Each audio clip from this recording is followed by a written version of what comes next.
D'abord, avant tout, je félicite l'organisateur de ce forum sur les civilisations anciennes et les Jeux Olympiques. C'est une excellente idée parce que c'est vraiment la base des relations.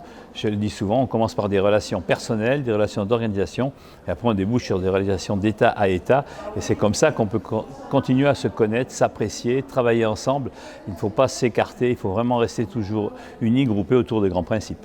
C'est un très beau sujet de faire travailler les civilisations sur l'esprit olympique parce que, comme il est souvent parfois oublié ou parfois méconnu, c'est une excellente idée. Je lui souhaite bon courage et bonne réussite. Et puis tous les amis chinois, ils doivent faire comme tous les amis français, ils doivent travailler ensemble, ils doivent commencer par se connaître, s'apprécier et échanger entre eux. C'est comme ça qu'on noue des relations. On commence par des relations personnelles. Après, ça débouche sur des relations d'organisation, puis des relations d'État en État. C'est comme ça que, du temps d'Edgar Faure, on a relancé la coopération franco-chinoise dans les années 60-70, qui en avait bien besoin puisqu'elle était oubliée. Donc bravo à l'organisateur et merci à nos amis chinois de travailler dans ce sens-là.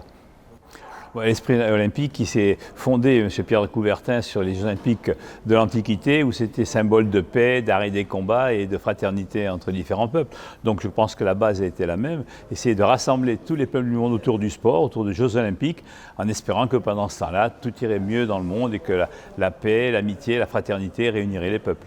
Et même qu'il y a de temps en temps des déviances, il faut revenir à ces principes. C'est eux qui permettent aux gens de se rassembler, de se retrouver, et de combattre un peu dans la paix, dans l'amitié et non pas par les armes. Et c'est un grand esprit que l'esprit olympique, il faut vraiment le promouvoir.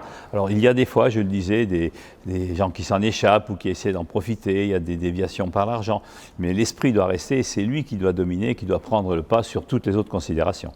Oui, la Chine a montré sa capacité à organiser, on la connaît, on la connaissait bien, malgré les difficultés qu'il y a eu, surtout à cause de la pandémie et de la Covid.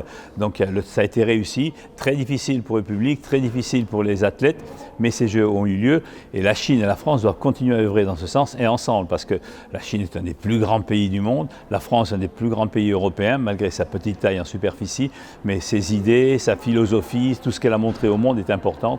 Donc la coopération entre la Chine et la France, chacun apportant à l'autre ce qui lui manque ou ce qui peut lui manquer, c'est absolument essentiel et ce serait une base de relations mondiales apaisées et plus directes.